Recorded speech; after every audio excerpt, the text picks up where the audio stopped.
بسم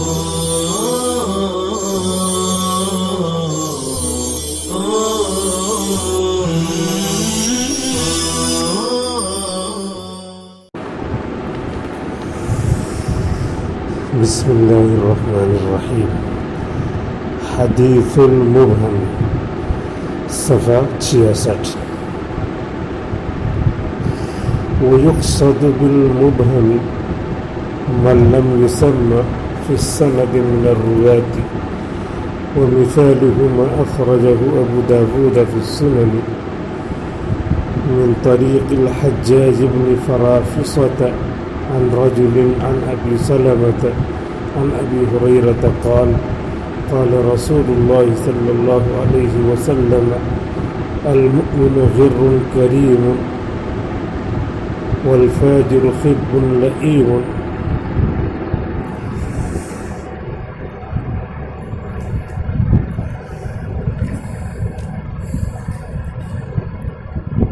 یہ حدیث مبہم کا بیان ہے. اس سے پہلے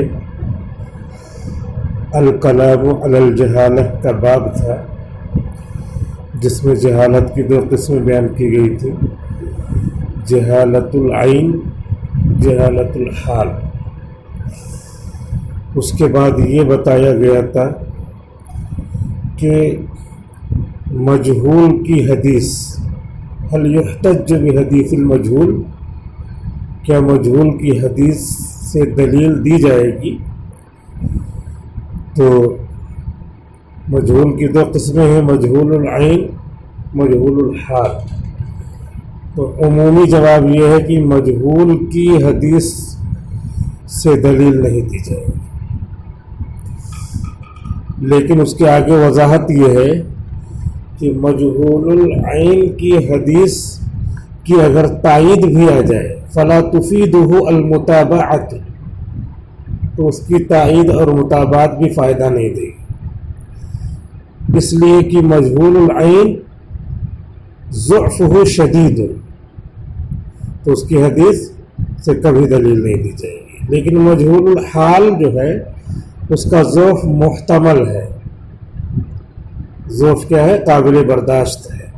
اس لیے فَإِذَا تَابَعَهُ مَثِيلُهُ، اگر اس جیسی کوئی اور حدیث آ جائے او اقوى منہ، یا آ جائے اس سے قوی، تو ارتقى الى درجۃ الحسن، تو مجہول الحال کی حدیث حسن لغیرہ بن جائے گی. اگر کوئی دوسری حدیث جو اس کے برابر یا اس سے بڑھی ہوئی ہو سند کے اعتبار سے، تو مستور الحال، مجہول الحال کی حدیث کیا ہوگی؟ حسن لغیرہ بن جائے گی. تو اس کی مثال دیا، مجہول العین کی مثال دیا تھا حضرت امام ابو داود کی کتاب سے قتیبہ ابن سعید، جس میں حفص ابن ہاشم آئے ہیں. تو حفص ابن ہاشم آئے ہیں، یہ مجہول العین ہے. تو ان کی حدیث آئی ہے ان النبی صلی اللہ علیہ وسلم کان اذا دعا فرفع یدیہ مسح وجہہ بیدیہ.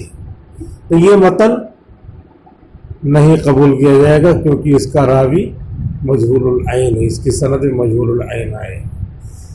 اور دوسری حدیث آئی ہے مجہول الحال کی. مجہول الحال ہے کون؟ یزید بن مذکور. ان کی حدیث ہے ان علی رضی اللہ عنہ رجم لوطیا، ایک لوطی شخص کو رجم کیا. تو یہ حدیث جو ہے ان کا عمل ہے اگرچہ، لیکن وہ مقتصب من عمل النبی، من فعل النبی، من قول النبی مانا جاتا ہے. اس لیے یہ متن کیا ہوگا؟ مجہول الحال راوی کا ہے، اور یہ متن کیا ہوگا؟ معتبر ہوگا، جبکہ اس کی کوئی سند اور تائید کر لے. اس کے بعد پھر مجہول الحال، مجہول العین کا ذکر ہو گیا، تو حدیث مبہم کا ذکر کر رہے ہیں. حدیث مبہم کے ذریعے ارادہ کیا جاتا ہے من، ایسے راوی کا جس کا نام نہیں لیا گیا سند میں روات میں سے.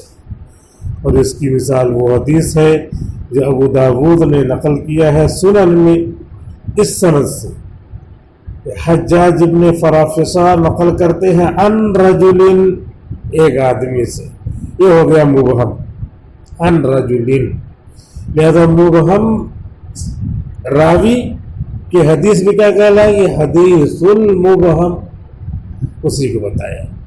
منقول ہے ابو سلمہ سے، وہ نقل کرتے ہیں حضرت ابو ہریرہ رضی اللہ تعالی عنہ سے کہ اللہ کے رسول صلی اللہ علیہ وسلم نے فرمایا المؤمن غر کریم، مومن دھوکہ کھا جاتا ہے، بھولا بھالا ہوتا ہے، شریف ہوتا ہے، اور فاجر فاسق گنہگار خب لئیم اڑا رہتا ہے، کمینہ ہوتا ہے، اپنی بات پر اڑنے والا، تکبر کرنے والا ہوتا ہے، لئیم کمینہ ہوتا ہے۔ اور کبھی کبھی راوی آتے ہیں سند میں شہر کی طرف منسوب ہو کر کے، وقد یرد الراوی فی الاسناد منصوبا الی بلد، کبھی راوی آتے ہیں سند میں کسی شہر کی طرف منسوب ہو کر، او حرفۃ، یا کسی پیشے کی طرف منسوب ہو کر، او آہت، یا کسی بیماری کی طرف منسوب ہو کر، اعمش، آنکھوں میں کمی ہے تو بیماری کی طرف منسوب ہو کر آئے، وہ یکون مبہم ایضا، یہ بھی مبہم ہوگا۔ اگر یہ کہتے ہیں کہ رواہ البغدادی، شہر کی طرف منسوب ہو کر آ گئے،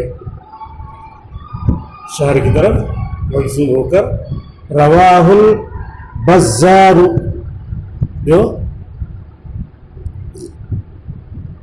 منسوب ہو گئے اپنے پیشے کی طرف، رواہ الاعمش، نقل کر رہے ہیں اعمش جن کی آنکھ میں کیا تھا؟ چودھیا پن تھا، آنکھ سے صحیح سے نظر نہیں آ رہا تھا، اعمش۔ تو اب یہ کیا ہے؟ حرفۃ او آہۃ، تو یہ بھی کیا ہے؟ نام نہیں لیا، یکون مبہمن، یہ بھی مبہم ہوگا۔ رواہ فلان، رواہ رجل، یہ بھی کیا ہے؟ مبہم ہے۔ اور یہ منسوب الی بلد، یہ بھی کیا ہے؟ ومثال ذلك، اور اس کی مثال ما اخرجہ ابو داود، جو امام ابو داود رحمۃ اللہ علیہ نے نقل کیا ہے، الرقم 99 و200 و1000، 1299 نمبر کی حدیث ہے، من طریق محمد ابن مہاجر عن عروۃ ابن رویم، محمد ابن مہاجر نقل کرتے ہیں عروہ ابن رویم سے، قال، کہتے ہیں حدثنی الانصاری، مجھ سے ایک انصاری نے نقل کیا ہے، ان رسول اللہ صلی اللہ علیہ وسلم قال لجعفر، کہ حضور نے حضرت جعفر سے فرمایا، فذکر حدیث صلاۃ التسبیح، تو صلاۃ التسبیح کی حدیث کا ذکر کیا۔ تو یہاں پر سند میں آئے ہیں حدثنی الانصاری، حدثنی الانصاری، تو یہ ہو گئی نسبت، اور اسی نسبت سے جہالت آ گئی، ابہام آ گیا۔ جہالت کی وجہ یہاں پہ ابہام کہیں گے، کیونکہ اصطلاحی گفتگو ہو رہی ہے۔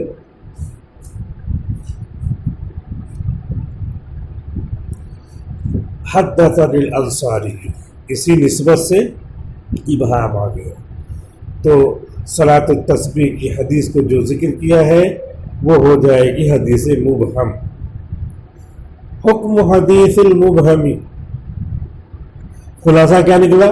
خلاصہ یہ نکلا کہ سند میں کوئی راوی آئے نام کے بغیر، نسبت آئے نام کے بغیر، پیشے کی نسبت آئے نام کے بغیر، تو وہ راوی مبہم، تو اس کی جو حدیث ہوگی حدیث المبہم، یہ مبہم راوی کی حدیث ہے۔ حکم حدیث المبہمی، حدیث مبہم کا حکم. وحدیث المبہم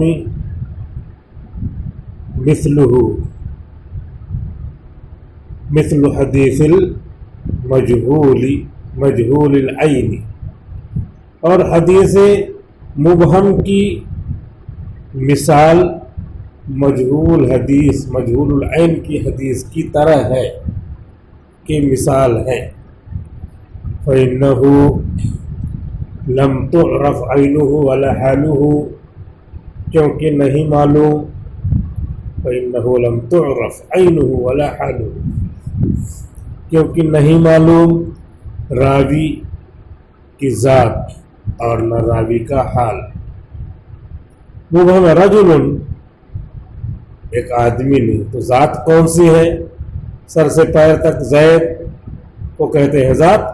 زید نام لیا نہیں تو ذات بھی مجہول، اور اس کے بعد وہ کیا کرتے ہیں حال بھی مجہول. لم تعرف عینہ ولا حالہ، تو نہیں معلوم نہ ان کی ذات نہ ان کا حال. حتی یحتج بحدیثہ، یہاں تک کہ ان کی دلیل، ان کی حدیث کو دلیل بنایا جائے. ویکون مقبولا، اور مقبول ہو جائے. حتی یکون مقبولا، یہاں تک کہ وہ مقبول ہو جائے. جب عین اور حال دونوں مجہول ہے، معلوم نہیں ہے، لم تعرف، تو پھر جو بیان کرنے والا ہے مضمون کو وہی نہیں ہے، تو مضمون تو اسی کے اوپر عارض ہے، تو جوہر ہی نہیں ہے تو عرض کہاں سے رہے گا؟ لہذا اس کا اعتبار نہیں ہوگا. وہ یسقط حدیث المبہم. لیکن کب اعتبار ہوتا ہے؟ کہہ رہے ہیں کہ کم سے کم پتہ تو چل جائے کون شخص ہے، عین پتہ چل جائے، حال چاہے نہ پتہ چلے، تو قدرے اس کا اعتبار کیا جا سکتا ہے. الا ان تعرف عینہ، مگر یہ کہ ان کی ذات کی پہچان ہو جائے، ان کی ذات کی شناخت ہو جائے، تو پھر اب وہ حدیث مجہول العین، حدیث مجہول الحال کی طرح ہو جائے گی. یعنی مجہول الحال کا اعتبار کیا جاتا ہے، مجہول العین کا اعتبار بالکل نہیں کیا جاتا. تو مجہول الحال جیسے ایک درجے میں اس کا ضعف محتمل ہے، ایسے ہی اگر اس کی عینیت، راوی کی عینیت اور شخصیت کا پتہ چل جاتا ہے تو پھر کیا ہوگا؟ قابل احتجاج ہو سکتی ہے. فَإِذَا عُرِفَ من ہوا، تو جب پتہ چل جائے کہ راوی ہے کون، فَإِذَا عُرِفَ من ہوا حُکِمَ عَلَى حَدِيثِهِ. فَإِذَا عُرِفَ من ہوا، اس کو اسی طرح پڑھیں گے، نہیں تو پھر اگر ادھر سے ملایا تو عبارت سمجھ میں نہیں آئے گی. تو جب پتہ چل گیا من ہوا ہے یہ کون، تو اب حکیم، یہ جزا ہے، حکیم علی حدیثہ، تو ان کی حدیث پر اب حکم لگایا جائے گا. بحسب ما تقتضیہ قواعد الحکم، اسی کے اعتبار سے جو تقاضا کریں گے حکم لگانے کے قواعد. اب تو نام آ گیا تو کم سے کم یہ ہو گیا کہ عین پتہ چل گیا ان کی یہ حدیث ہے. لیکن اب اس کے بعد یہ کیسے ہیں، تو اس کیسے ہیں کے اعتبار سے جو قواعد مقرر ہیں ویسے ان کی حدیث ہو جائے گی. مثال کے طور پر عین تو پتہ چل گیا کہ کذب کے ساتھ متصف ہے، تو اب ان کی حدیث کیا ہو جائے گی؟ موضوع ہو جائے گی. اتہام بالکذب ہے تو حدیث کیا ہو جائے گی؟ متروک ہو جائے گی. اور اس کے علاوہ جو اب دو آ رہا ہے، یعنی حدیث مجہول اور حدیث مبہم، تو اس کے اعتبار سے ان کو حدیث مبہم کہہ دیں گے، حدیث مجہول کہہ دیں گے، یعنی ضعیف. بحسب ما تقتضیہ قواعد الحکم، اس کے اعتبار سے حدیث پر حکم لگایا جائے گا جس کا تقاضا کرتے ہیں قواعد، حکم لگانے کے قواعد جس کا تقاضا کرتے ہیں علی الاحادیث، حدیثوں پر جو حکم لگایا جاتا ہے جن قواعد کی بنیاد پر. اب راوی تو پتہ چل گیا، اب راوی پتہ چلنے کے بعد کیسا ہے، عدالت کم ہے، ضبط کم ہے اور بقیہ سب چیزیں ٹھیک ہے، تو اس کے اعتبار سے ان کی حدیث حسن ہو سکتی ہے، حسن لذاتی ہو سکتی ہے، حسن لغیری ہو سکتی ہے، یعنی علی حسب ما تقتضیہ قواعد الحکم علی الاحادیث۔ واما ان کان المبہم صحابیا، بہرحال اگر مبہم شخص صحابی ہو، رجل عن رجل من الصحابۃ انہ قال قال رسول اللہ صلی اللہ علیہ وسلم، ایسا ہو، صحابی مبہم ہے، فلاں صحابی نام نہیں لیا، تو کہ لم یضرہ ابہامہ، تو صحابی کا مبہم ہونا حدیث کے لیے مضر نہیں ہے، صحابی کا مبہم ہونا حدیث کے لیے مضر نہیں، لأن الصحابۃ کلہم عدول، اس لیے کہ سارے صحابہ، کلہم الصحابہ کی تاکید ہے، تاکید معنوی ہے، لأن الصحابۃ کلہم عدول یا عدول، عدول عادل کی جمع ہوگی، جیسے جلوس جالس کی جمع، نحن جلوس عند رسول اللہ، یعنی جالس کی جمع مصدر کے وزن پہ جلوس، اور عدول فعول کا وزن، صبور کا وزن، واحد تسمیہ جمع مذکر مؤنث سب کے لیے، لأن الصحابۃ کلہم عدول، اس لیے کہ سارے صحابہ، سارے کے سارے صحابہ عادل ہیں۔ مبہم المتن، حاصل کیا نکلا؟ حاصل یہ نکلا کہ مبہم فلان سند میں آ جائے تو ان کی حدیث کیا ہوگی؟ حدیث مبہم اور معتبر نہیں ہوگی۔ لیکن اگر پتہ چل جائے کہ کون شخص ہے، کم سے کم نام کا پتہ چل جائے، تو پھر اب وہ قابل قدر ہوگی۔ اب قابل قدر ہونے کا مطلب یہ ہے کہ آگے اس میں دیکھیں گے کہ ان کے بارے میں جرح ہوئی ہے، تعدیل ہوئی ہے، جرح و تعدیل کے اعتبار سے جو حکم حدیثوں پہ لگایا جاتا ہے، ان کی حدیث پہ وہی حکم لگایا جائے گا۔ مان لیا تعدیل ہو گئی، بہت اچھے ہیں، حفظ اور عدل سب بہت اچھا ہے، تو حدیث صحیح ہو سکتی ہے۔ یا کذب کی تہمت، کذب کاذب کہا جانے لگا، تہمت کذب نہیں بلکہ کاذب ہے، تو حدیث موضوع ہو جائے، یہ بتایا۔ لیکن اسی کے ساتھ اگر صحابی کا ابہام ہے تو وہ مضر نہیں ہے، کہ صحابہ کی حدیث سب کے سب عادل ہونے کے ناطے مقبول ہے۔ مبہم المتن، متن کا ابہام، وقد یکون المبہم مذکورا فی المتن، کبھی کبھی مبہم مذکور ہوتا ہے متن میں، فلا یضر آنذاک فی صحت الحدیث، تو مضر نہیں ہوگا یہ مبہم ہونا، آن مانے وقت، آن ذاک، حین مانے وقت، حین ذاک، حین اذن، تو حین زبر آ گیا، آن زبر آ گیا، آن ذاک، تو اس وقت مضر نہیں ہوگی۔ اس کی ابہام کی کیفیت فی صحت الحدیث، حدیث کی صحت میں، لأن ذکر المبہم غیر متعلق بالسند، اس لیے کہ مبہم کا ذکر سند سے متعلق نہیں ہے، اس لیے کہ مبہم کا ذکر سند سے متعلق نہیں ہے۔ یہاں متن میں ہے، سند میں جب رہے مبہم تو پتہ چلے گا پتہ نہیں کس نے نقل کیا ہے، اور متن میں مبہم ہے تو متن میں مبہم کا مطلب ایک آدمی نے حضور کی خدمت میں حاضر ہو کر یہ مسئلہ پوچھا، تو یہ جو ایک آدمی نے پوچھا یہ ابہام متن والا مضر نہیں ہے، کیونکہ متن میں تو حکم اصل دیکھا جاتا ہے، سند اچھی ہے تو کبھی کبھی کسی مسئلہ سے متن میں ابہام ہی مقصود ہوتا ہے کہ ان کا نام حذف کر دیا جائے، کیوں؟ اس لیے کہ وہاں پہ مصلحت اور سیاق و سباق کا یہی تقاضا ہے کہ بعض مسئلے ایسے ہوتے ہیں جس میں پوچھنے والا چاہتا ہے کہ میرا نام نہ آئے۔ وَمِثَالُهُ مَا أَخْرَجَهُ مُسْلِمٌ، اور اس کی مثال وہ حدیث ہے جو امام مسلم رحمۃ اللہ علیہ نے ذکر کیا ہے جلد نمبر 2 صفحہ 603 پر، من حدیث جابر ابن عبداللہ، حضرت جابر ابن عبداللہ کی حدیث سے رضی اللہ عنہ، اللہ ان سے راضی ہو، قال کہتے ہیں شہدت مع رسول اللہ صلی اللہ علیہ وسلم الصلاة یوم العید فبدأ بالصلاة قبل الخطبة بغیر اذان ولا اقامت ثم قام متبکیا على بلال فأمر بتقوى الله وحث على طاعته ووعظ الناس وذكرهم ثم مضى حتى أتى النساء فوعظهن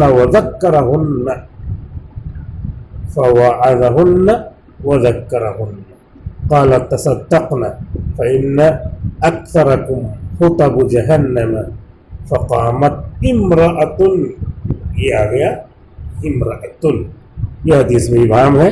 وقت پورا ہو گیا لیکن صرف یہی بتانا تھا۔ السلام علیکم ورحمۃ اللہ وبرکاتہ۔